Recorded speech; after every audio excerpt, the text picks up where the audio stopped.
Hello everybody and welcome to another video. In this video I will cover some of the best nations to play in the new patch 1.33. These nations have gone through some minor to serious changes that will make them a lot easier to play in the new patch. So if you haven't played them before, definitely check them out and give them a try.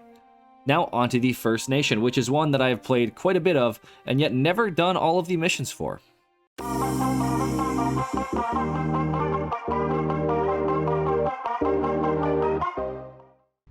Alright, so the first country on my list of countries to play in the new patch is Castile.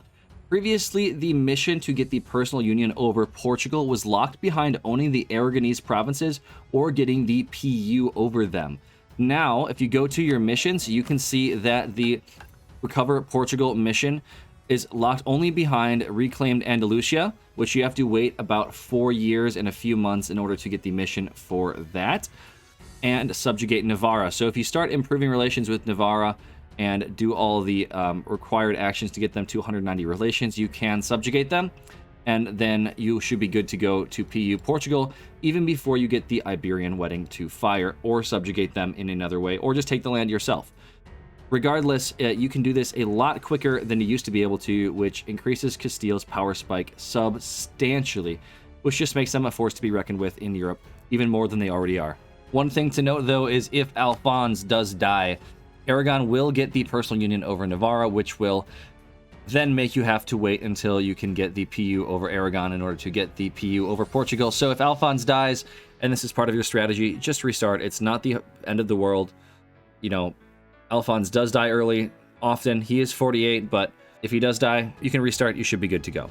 The next nation that I would like you guys to try out and play is Karaman. So if you go over to your achievements, which this is Iron Man, it won't let me pull them up, but Karaman can form the nation of Rum. So let's do a little bit of tag annexation here, and I will show you guys exactly why Karaman is really strong in this patch. Not just Karaman, but the nation of Rum in particular. Alright, so if we go over to our national decisions and our missions, actually, Karaman has pretty generic missions, but if you go to national decisions, we can restore the Sultanate of Rum. The first thing that you guys will notice is the missions have changed to Ottoman missions. Previously, I believe you just kept the Karaman in generic missions. The fact that Rum now gets the Ottoman mission tree means that Rum's ability to conquer all of this area in Hungary and the Balkans, and all of the claims over in the Mamluks in Egypt, and all of their claims over in Tunisia is just insane. So the Ottoman missions are one of the most pushed out missions in the entire game. They have the most permanent claims of, or at least some of the most permanent claims of any nation in the game. And the fact that you can get them as the Sultanate of Rum is just amazing. So Rum's ideas actually are pretty solid. I mean, they have morale, they have discipline, they have core creation costs. They are one of the better nations to play in MP, as well as single player in general. So definitely try Karaman into Rum. You will have a fantastic time. So the next nation to cover is Portugal. They have had some changes to their national ideas, and that is why I want to cover them very quickly here. In their traditions, Portugal was given 10% infantry combat ability in exchange for trade efficiency, which was moved down here instead of an extra merchant. This makes them more on par with some of the other nations in Europe in terms of their early game ability to win battles, and helps them out substantially in their just conquest of Iberia if you want to go that route. Additionally, their morale of navies was put over in this idea group instead of having minus 33% morale hit when losing a ship. So that makes their navies a little bit stronger as well. If we go over here, the last change is artillery fire replaces 10% artillery combat ability.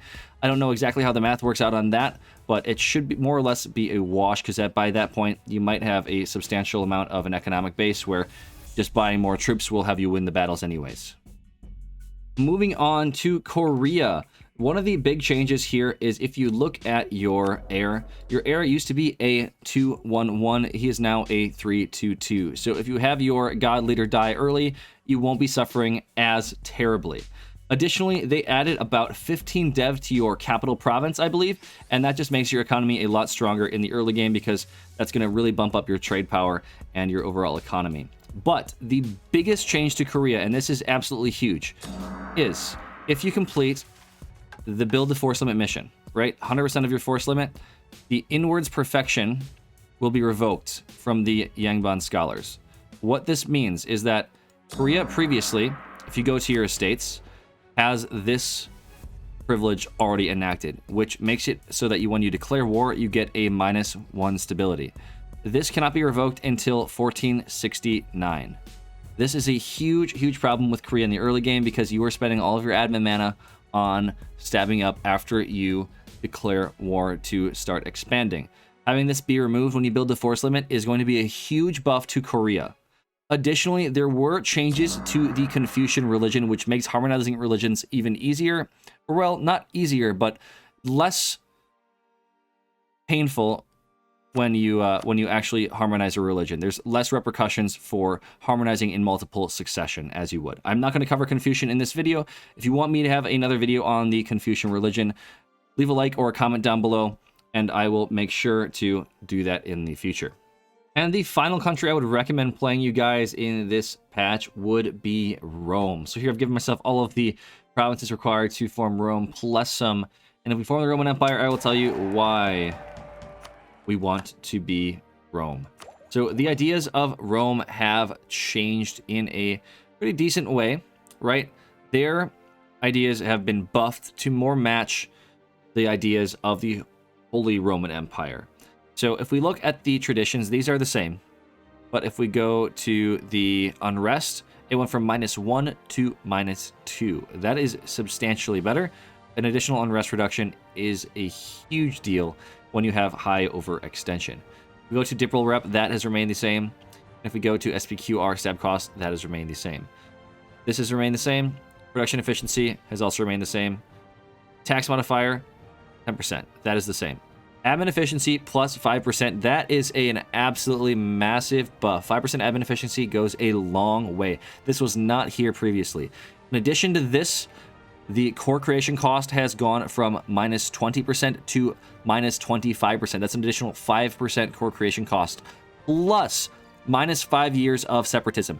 5 years of separatism makes a huge deal. This is absolutely game-changing for Roman world conquests.